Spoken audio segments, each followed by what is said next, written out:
Bom dia, bem-vindos e bem-vindas a mais um webinar do Fórum de Reportagem sobre a crise global de saúde. Hoje a gente vai falar um pouquinho sobre os efeitos da Covid-19 no meio ambiente. Acho que tem bastante coisa para conversar, passando inclusive pela própria origem da pandemia, a relação dela com desmatamento, enfim. Para essa conversa a gente chamou aqui hoje a Neuzair Viana, que é doutora em Ciências e pesquisadora em Saúde Pública da Fiocruz.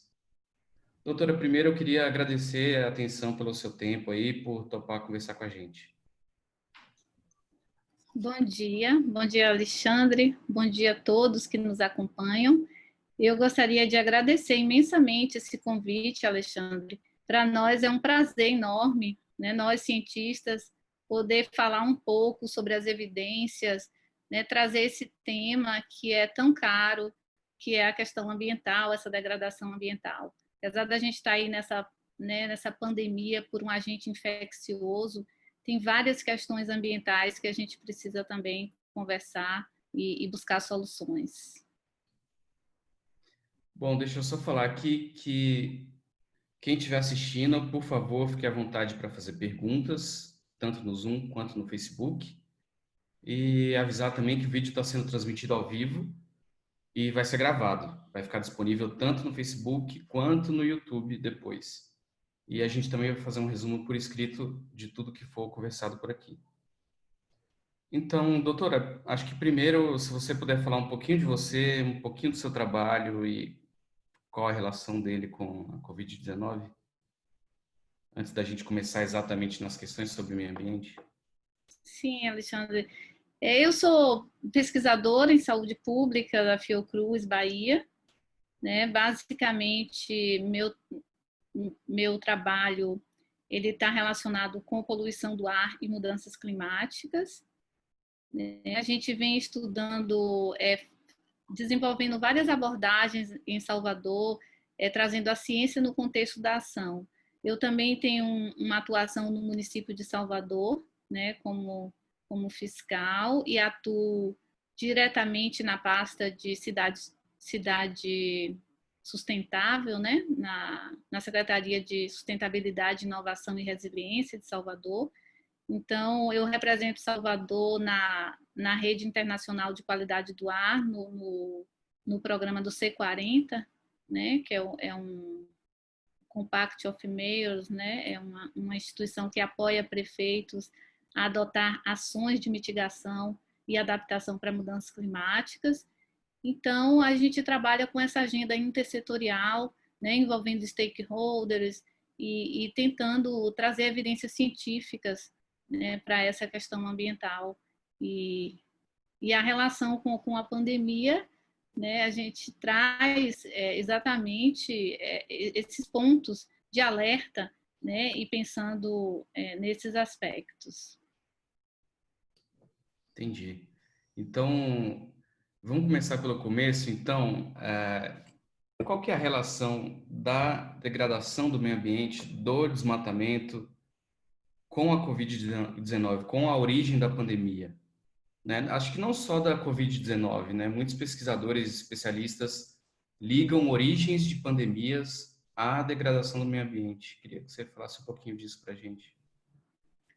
Exato, Alexandre. A gente tem aí cerca de 70%, alguns apontam 75% das doenças infecciosas emergentes, ela tem relação com a questão ambiental. A gente sabe que esses patógenos, eles têm origem em animais silvestres e não foi diferente para a COVID. A gente tem aí, né, já evidências mostrando o surgimento desse novo coronavírus, né, a origem em morcego. Então, a gente estuda muito esse fenômeno, né, que é esse spillover, como é que esse agente ele passa do animal silvestre para o homem. Então, a gente tem uma cadeia aí de transmissão, né? O animal silvestre ele tem lá o hábitat dele e o homem, né, de forma invasiva, entra em contato com esse ambiente. Então, muitas vezes a gente tem aí que controlar o quê? O desmatamento, né? A gente tem questões sérias de desmatamento que faz com que esses animais migrem, né? Deixem os seus hábitats naturais. A gente tem também uma questão muito importante que está ligada ao comércio ilegal, né, de animais silvestres e o consumo desses animais. Então, no caso da pandemia do coronavírus, a gente sabe que está intimamente ligada com o consumo de animal silvestre, né, no mercado lá em Wuhan, na China. Então, tem aí o pangolim, né, como esse consumo de animais silvestres que faz com que o homem entre em contato. Então, veja que só aí nessa introdução nós já falamos de vários pontos, né? Falamos da questão do desmatamento, que os próprios animais migram, facilitam esse contato com o ser humano, e temos também esse comércio ilegal que precisa ser combatido. E a própria cultura que faz as pessoas, né, ingerirem animais silvestres, manipularem e ingerirem animais silvestres. Você falou primeiro do morcego, falando especificamente de Covid, né? Você falou do morcego, depois você falou do pangolim. A gente sabe por onde que chegou? Se foi pelo morcego, se foi pelo pangolim ou só suspeitas até agora? Pois esses estudos, na verdade, só um instante que eu vou colocar a minha bateria. Tá bom.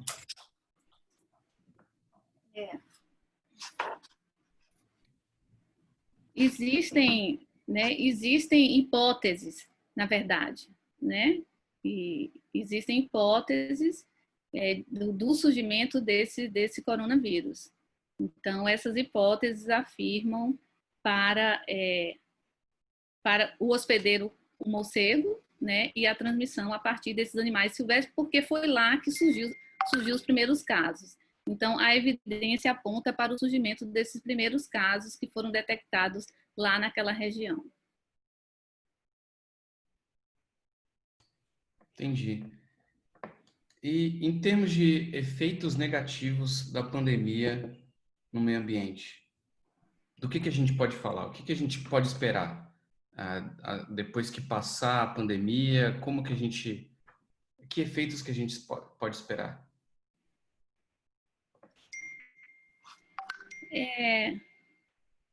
Quando a gente fala dessa pandemia e a questão ambiental, a gente está sempre pensando nesses dois aspectos, né? Aspectos positivos que a pandemia trouxe para a questão ambiental e os aspectos negativos.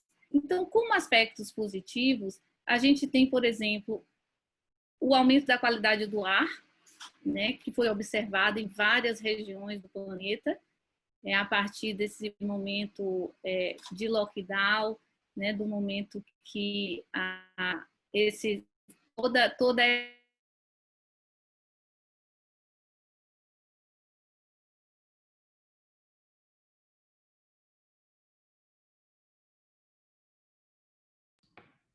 Doutora, eu parei de te escutar. Não sei se foi aqui.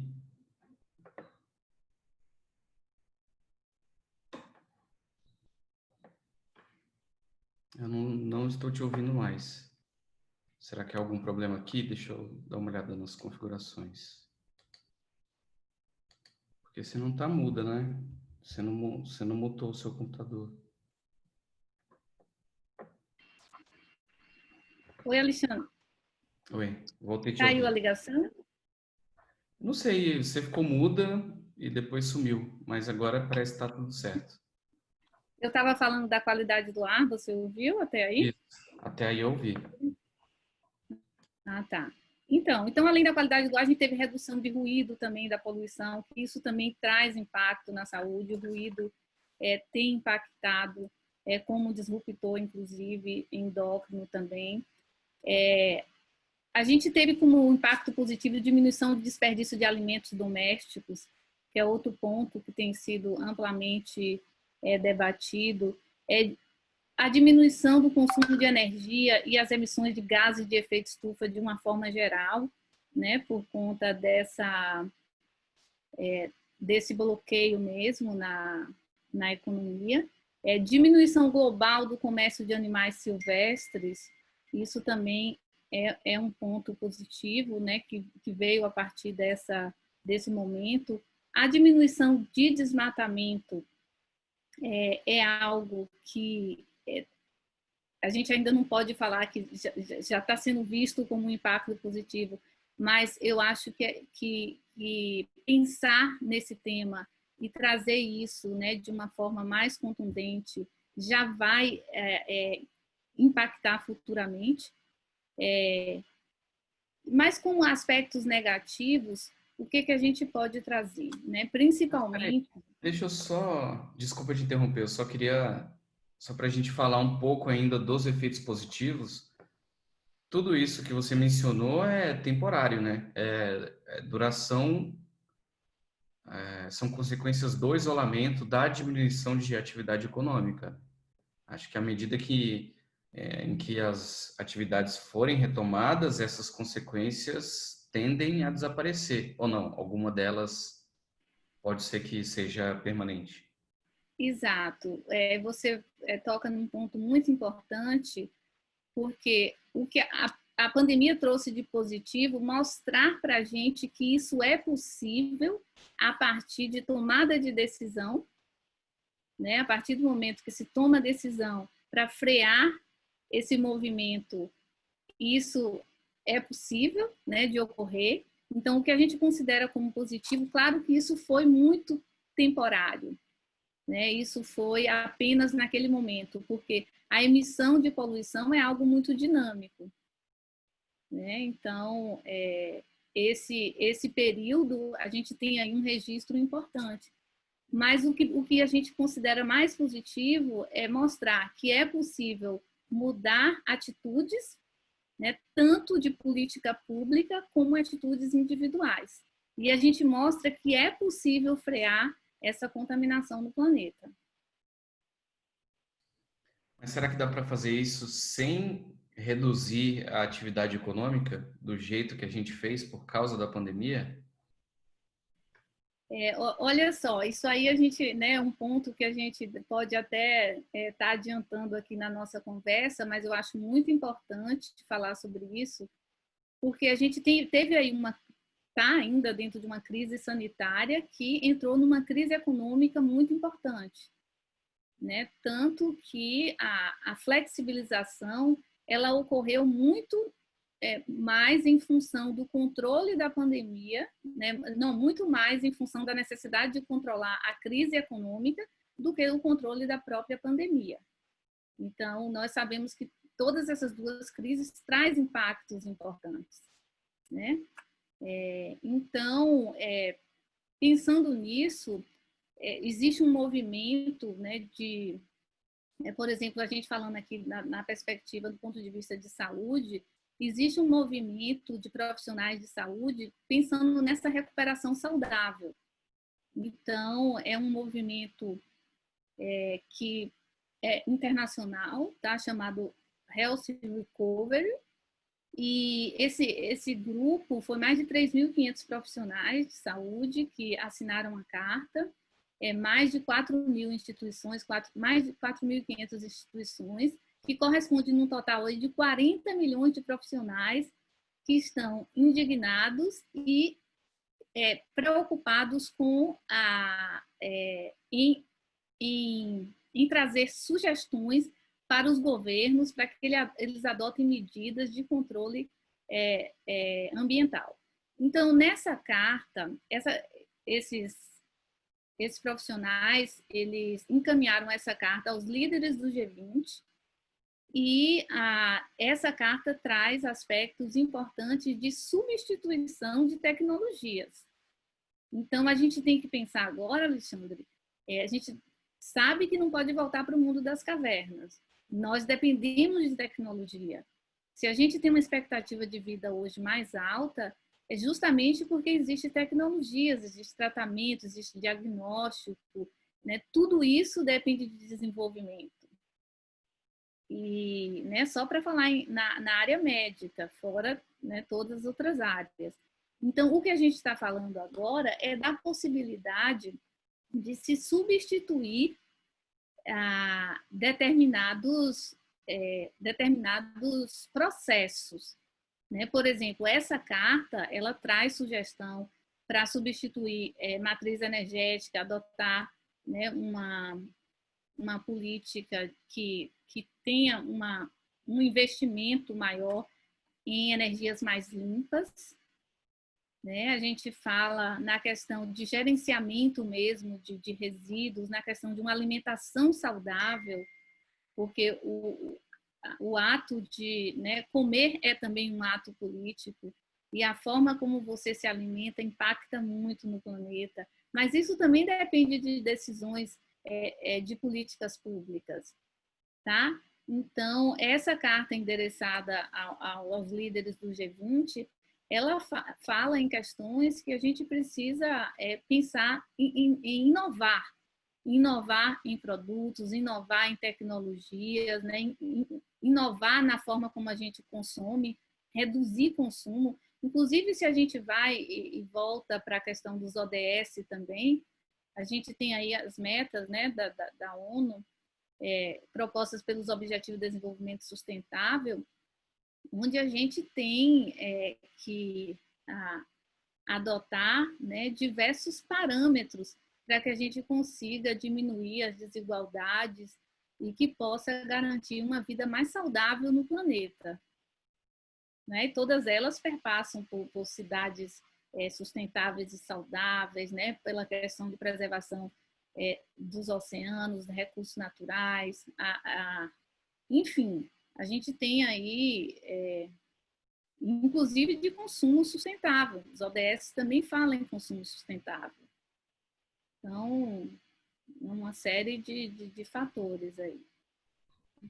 Acho que todas as bandeiras que já eram de movimentos, de grupos ligados à defesa do meio ambiente, né, que talvez tenham ficado mais urgentes agora, né, pós essa pandemia.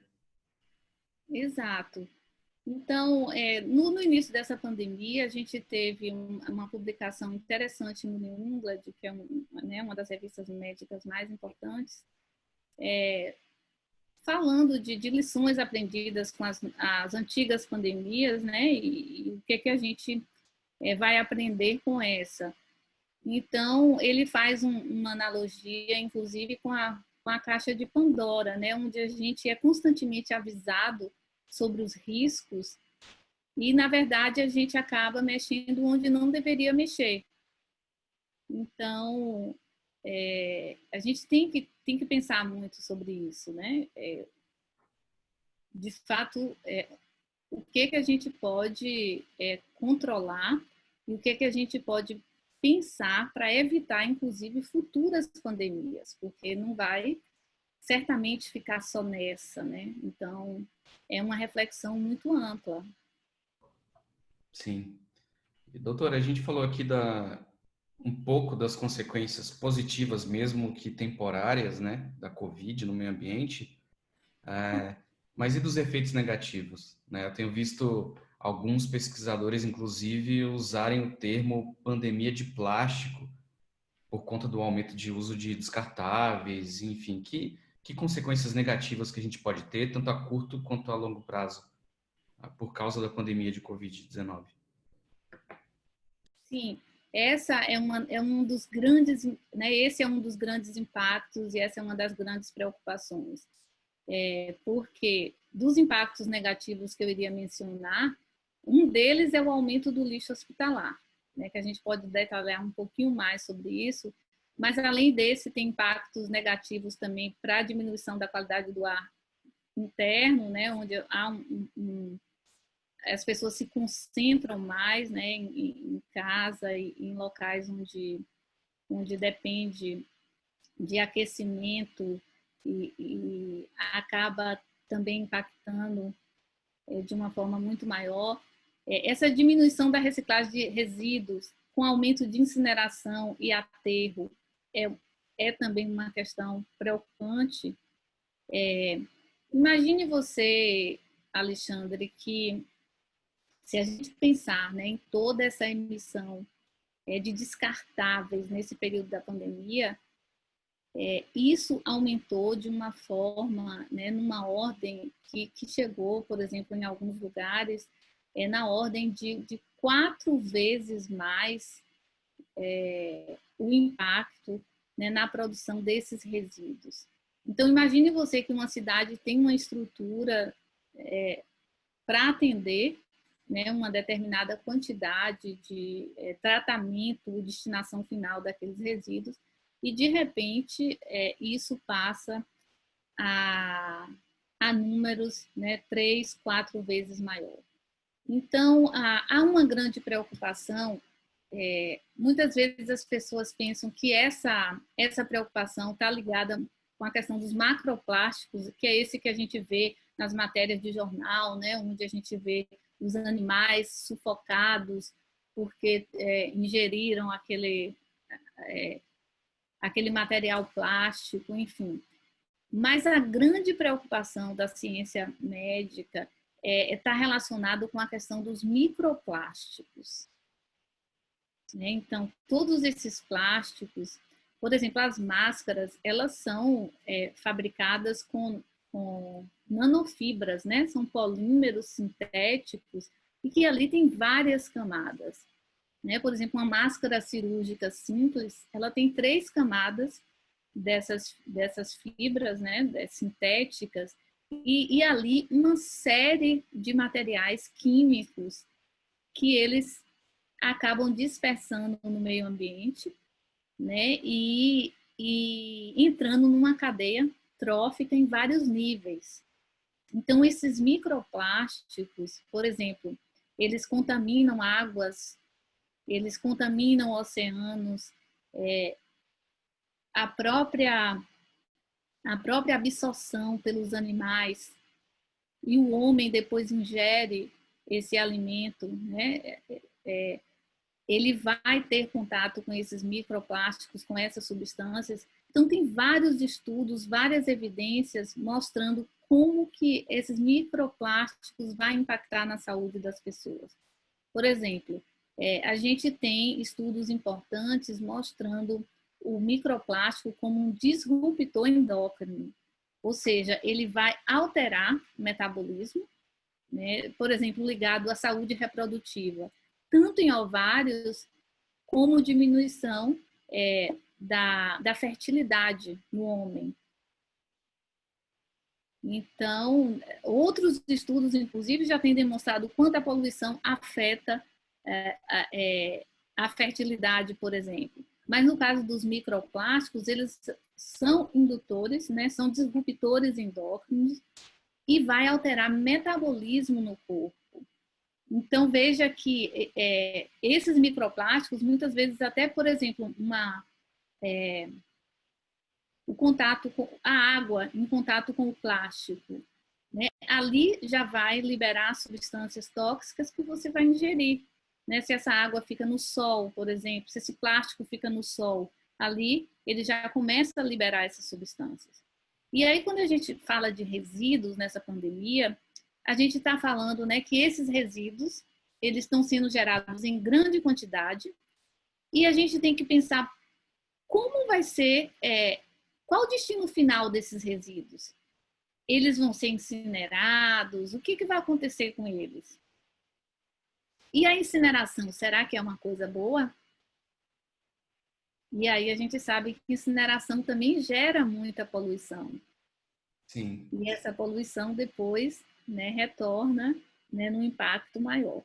Mas aí tem também na ciência evidências mostrando alguns processos de descarte, de destinação final, né? Por exemplo, alguns processos chamados pirólise, que vai degradar em altas temperaturas esses materiais. Mas tudo isso assim não deixa de impactar, né? A depender do processo, isso vai impactar mais ou menos. Então, o ideal seria reduzir consumo, seria ter alternativas para esses materiais, né? Então, isso é um problema muito grande, gerado agora também na pandemia. Entendi. Meus aí, só voltando um pouquinho na questão dos microplásticos, são partículas invisíveis. É disso que a gente está falando? O Sim, plástico, a máscara ou algum outro material em contato com a água pode liberar substâncias que a gente não enxerga, mas que mesmo sim, assim vão ser prejudiciais para a saúde da vida marinha ou da vida urbana. É isso, né? São coisas isso, que a gente não consegue nem ver. É um lixo que a gente não consegue ver. exato. E E tem esse aumento, várias evidências científicas para isso. e esse aumento do descarte desses materiais, né, descartáveis de plástico, enfim, a gente está falando de descarte da população mesmo, de lixo que é produzido na casa das pessoas. Sim, né? A gente fala de uma forma geral, né? O setor médico ele tem um impacto muito grande na produção de descartáveis. Isso veio desde a epidemia do HIV, que passou a se usar muito mais descartáveis, né? Imagine que você que há muito tempo atrás se usava seringa que não era descartável, você trocava agulha, né? Material de laboratório não era tudo descartável. E a partir do HIV, né, houve esse aumento muito grande em descartáveis no setor saúde. Então, quando a gente fala de resíduo hospitalar, a gente tem uma fração, por exemplo, o resíduo contaminante no hospital, ele está em torno de 20 a 25%, mas e que poderia ser tratado como infectante apenas aqueles que o processo é muito mais caro, né, e muito mais complicado. E porque existe muito resíduo comum, esse resíduo que é gerado na nossa casa também. Então, desse resíduo gerado na nossa casa, olha só, olha quanta preocupação a gente tem, né? Quando a gente fala em resíduo comum, a gente só pensa na questão do ciclo de vida mesmo do material, que vai impactar o meio ambiente. A gente não está pensando que ali é, é, que ali tem material que possa contaminar a partir de agentes infecciosos, como é no hospital. Não é isso? Então, só pelo próprio ciclo de vida, né, e muito em função, por exemplo, dos plásticos, a gente tem que ter uma preocupação muito grande com o resíduo que a gente produz, mesmo doméstico. Então, deu para perceber que não só a questão do infectante, mas a questão de todo o resíduo que é gerado. Do próprio material, né?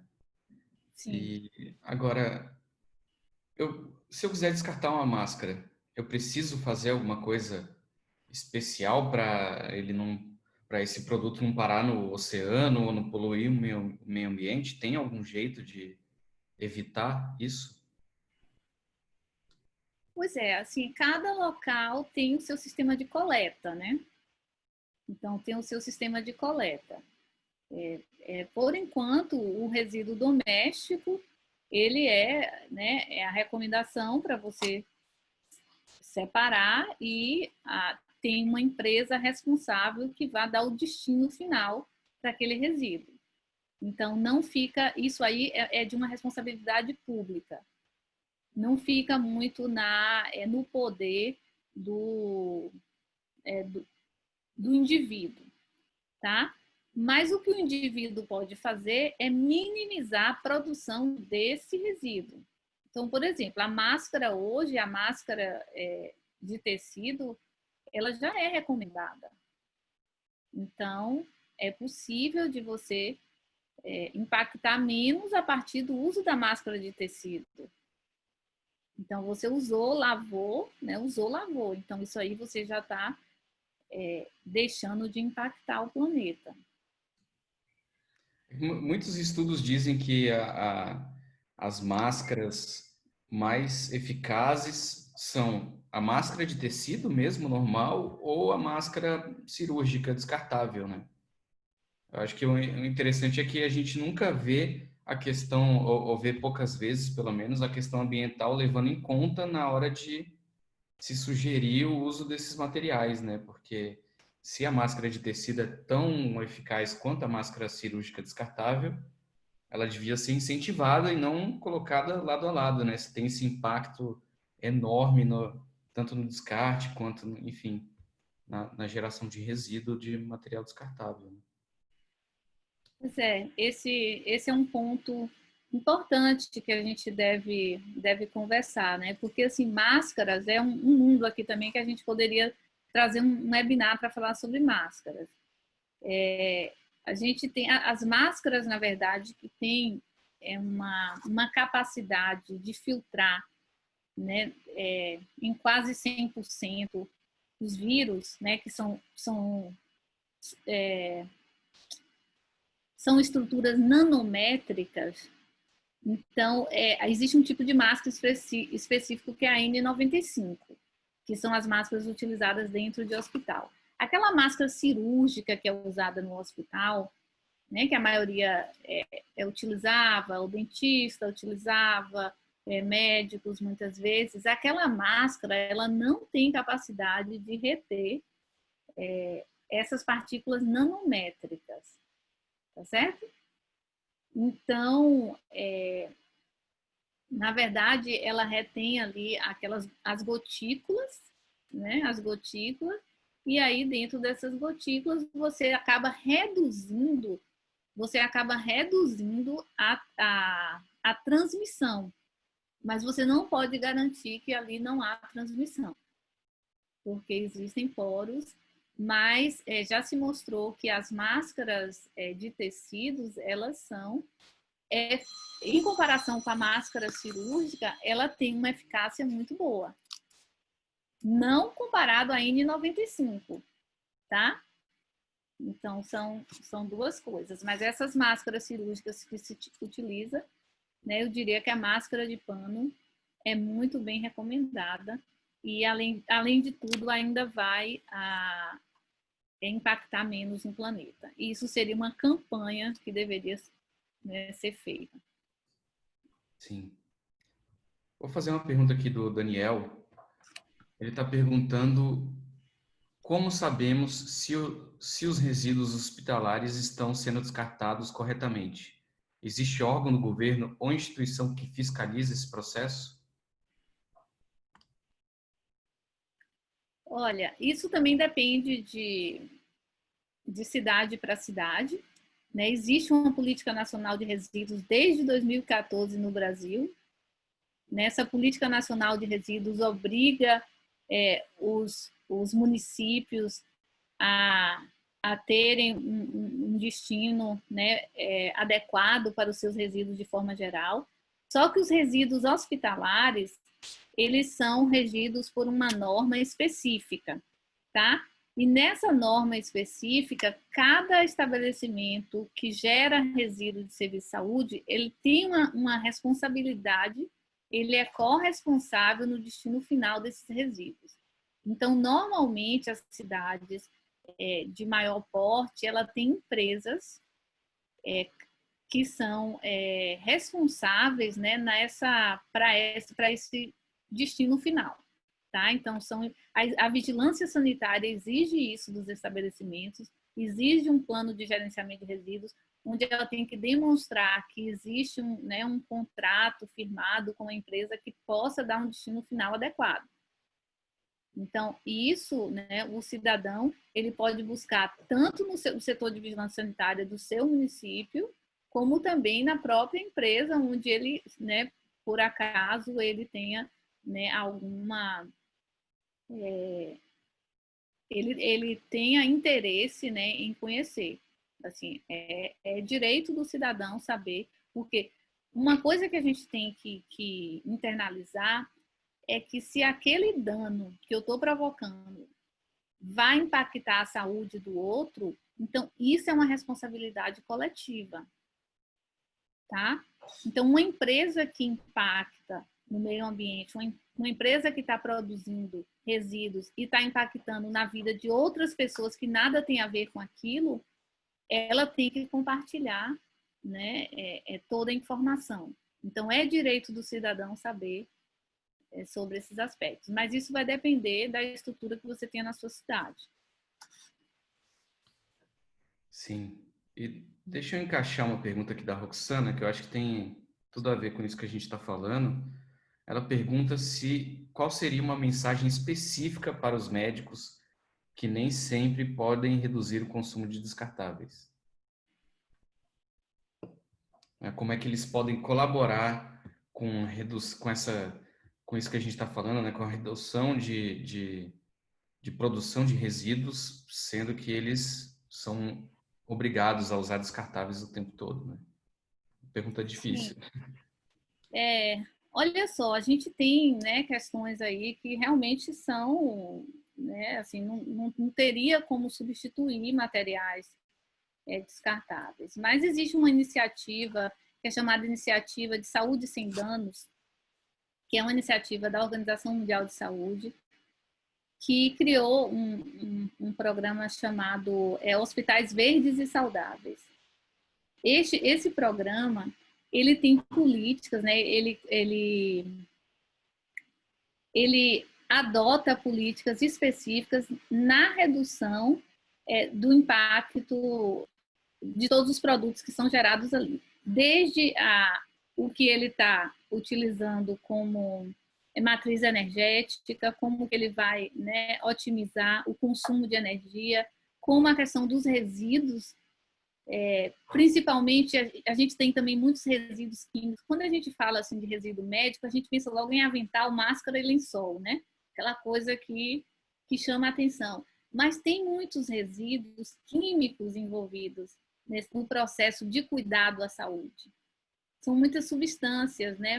Muitos resíduos tóxicos que são utilizados. E aí tem questão de raio-x também, de imagem, né?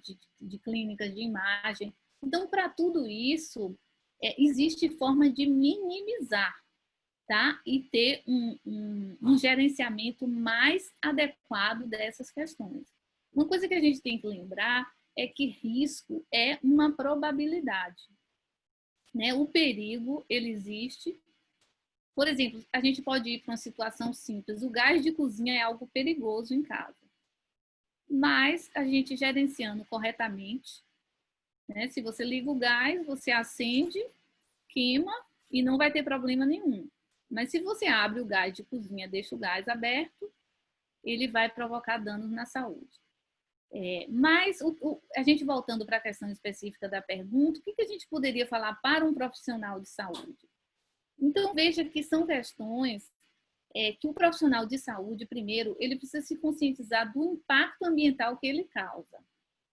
Ele precisa saber que existem normas específicas a ser cumpridas para uma redução de dano.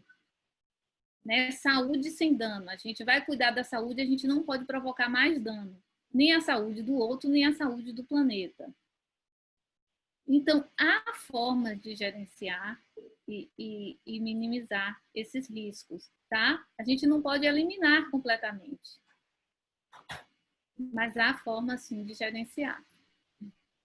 Acho que também uma forma de mitigar esses danos dos resíduos é também o profissional de saúde pensar no consumo e no uso pessoal de descartáveis e plástico, né? Se não é possível diminuir no hospital durante o trabalho, talvez possa reduzir o consumo na vida pessoal, em outras coisas, né? Em coisas que pede em casa, enfim, no consumo de plástico descartáveis em casa, já que no hospital é muito difícil de fazer isso, né? Porque você precisa usar, enfim, os materiais descartáveis. Pode ser que seja um caminho. Exatamente, Alexandre. Então, quando a gente fala, tem um movimento hoje que vale a pena também a gente falar, que é um movimento, é um campo agora de atuação médica e da área de saúde, que é chamado de saúde planetária. Então, essa iniciativa é uma iniciativa de médicos de Harvard, que desde 2015 vem tentando implementar essa nova abordagem de saúde, pensando na perspectiva de que se o planeta adoece, a gente adoece junto com ele.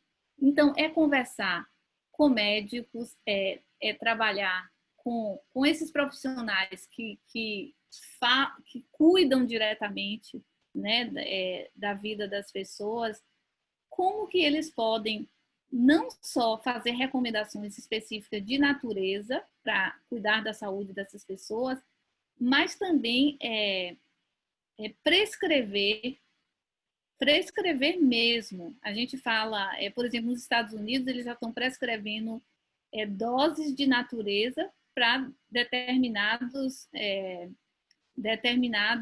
diagnósticos de doença mental. Né? Por exemplo, uma ansiedade, uma depressão, a depender do que seja, ele tem doses específicas de natureza que a pessoa precisa para poder utilizar aquilo como terapêutica. Então, o médico que ele pensa na saúde, no impacto da saúde, a partir de uma questão planetária, ele precisa observar tudo que está em torno do indivíduo. E ele precisa fazer recomendações específicas para a sua alimentação, né, para o seu hábito de vida, para o seu estilo de vida. E, afinal de contas, as doenças que mais matam, né, são as doenças crônicas. A gente tem aí doenças cardiovasculares, doenças respiratórias e diabetes e câncer que lideram, né, as mortes. Então, todas essas doenças, elas têm bases ligadas a fatores de riscos ambientais. Isso comprovadamente na literatura científica. Inclusive, se a gente for pensar, por exemplo, na própria poluição do ar mata 7 milhões de pessoas ao ano.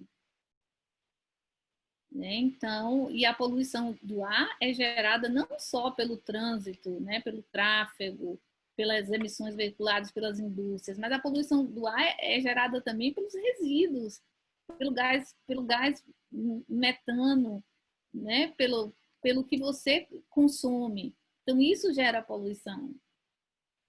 E aí volta lá para o médico, né? Quando o médico sensibiliza o paciente de que a sua saúde depende da saúde do planeta, então é isso que a gente está falando de saúde planetária. Então, desde 2015, a gente vem falando de mudanças climáticas, de saúde planetária e tentando aumentar essa percepção de risco, não só da população, mas dos profissionais de saúde. Que esses profissionais eles possam conversar nos seus consultórios sobre isso. Certo. E, doutora, falando um pouquinho aqui, eu acho que a gente já está encaminhando para o final, né? Já tem 50 minutos que a gente está conversando, mas eu queria falar um pouquinho sobre o futuro, né? Você falou sobre o movimento aí dos profissionais de saúde que pedem um olhar mais atento para as questões ambientais e saúde planetária. É uma visão mais otimista, né, de pessoas se organizando para melhorar a saúde do nosso planeta. Mas eu tenho visto também muita gente falar, muita gente com uma visão mais pessimista, né? Será que a gente pode esperar aí um afrouxamento das leis ambientais, das regras ambientais no mundo de forma geral, como um caminho para se recuperar economicamente os países? Tem muito especialista em meio ambiente, em saúde falando isso, né? Que a gente pode esperar aí um futuro sombrio em termos de legislação ambiental. Você acha que isso pode acontecer mesmo? A gente pode ver aí um afrouxamento nessas leis para recuperar economicamente o planeta? Olha, Alexandre, você toca num ponto, porque quando a gente fala de saúde planetária, a gente não estabelece nem limites, né? Limites, fronteiras, limites que eu falo assim, fronteiras, por exemplo, se a gente pensar em legislação no Brasil, o contexto político que a gente vive hoje é muito complicado, né? O cenário político é muito complicado, mas existe um mundo inteiro, um planeta preocupado com essas questões. Então, o que a gente tem visto, né, a gente que trabalha dialogando com diversas cidades no mundo, com diferentes condições socioeconômicas, né, que isso vai também diferenciar muitos modelos, desenvolvimentos econômicos diferentes, enfim, os mais ricos que poluem mais, os mais pobres que sofrem mais por essa poluição, porque não conseguem se adaptar aos impactos, por exemplo, das mudanças climáticas, né? Quando ocorrem essas inundações, secas extremas, migrações em função das alterações climáticas, quem mais sofre são os mais pobres e os desiguais. Mas eu posso dizer que assim existe um movimento, né, mundial a pensar primeiro, antes até da pandemia, o Fórum Econômico Mundial ele já trouxe esse aspecto das mudanças climáticas para todos os negócios e todas as empresas. Né? Há de se pensar que todo o processo ele depende de recursos naturais. E se não houver mais recursos naturais, não tem mais como se desenvolver. Então, existe um modelo que está sendo muito discutido, né, que a saúde comenta esse modelo, o Lancet fez um editorial sobre esse modelo, que é o modelo da recuperação saudável, que traz como base econômica mesmo esse modelo da economia Donut, que foi proposto por aquela economista britânica, e ela fala que nessa recuperação saudável, ela coloca como aquele modelo de rosquinha, né, colocando ali mostrando o limite entre as fronteiras que existe da desigualdade social, onde uma parte da população ainda não... Isso a gente falando de uma população mundial. Parte da população ainda não tem acesso aos recursos básicos da natureza, que é acesso à água, acesso a um alimento, acesso à moradia, né? Acesso a condições mínimas de vida. Existem lacunas dentro do meio dessa rosquinha, que a gente precisa trabalhar, inclusive nessa perspectiva do desenvolvimento, do Objetivo de Desenvolvimento Sustentável. E, por outro lado, existe um teto ecológico onde tem fronteiras que já foram extrapoladas. E essas fronteiras que foram extrapoladas, a gente está falando de mudanças climáticas, de perda de biodiversidade, de uso de fertilização do solo, né? Fora aquelas que estão em alerta, que é a acidificação de oceanos, né? A depressão da camada de ozônio, enfim. Mas pelo menos 4 que já foram extrapoladas estão relacionadas com mudanças climáticas, perda de biodiversidade, mudança no uso do solo, que tem muita desertificação, isso impacta na alimentação, e a fertilização do solo, que provoca muita poluição. Então, esse modelo econômico, ela fala que a gente precisa, nesse momento, pensar numa prosperidade econômica. Que essa prosperidade econômica ela não deve ser baseada apenas no PIB. Né? Que a gente não tem que desenvolver infinitamente. Inclusive, ela faz uma analogia que a natureza humana, a gente cresce até um determinado limite, depois estabiliza. Uma floresta, uma árvore, ela cresce até um determinado limite, depois ela estabiliza. Ela não pode crescer infinitamente, assim é a economia.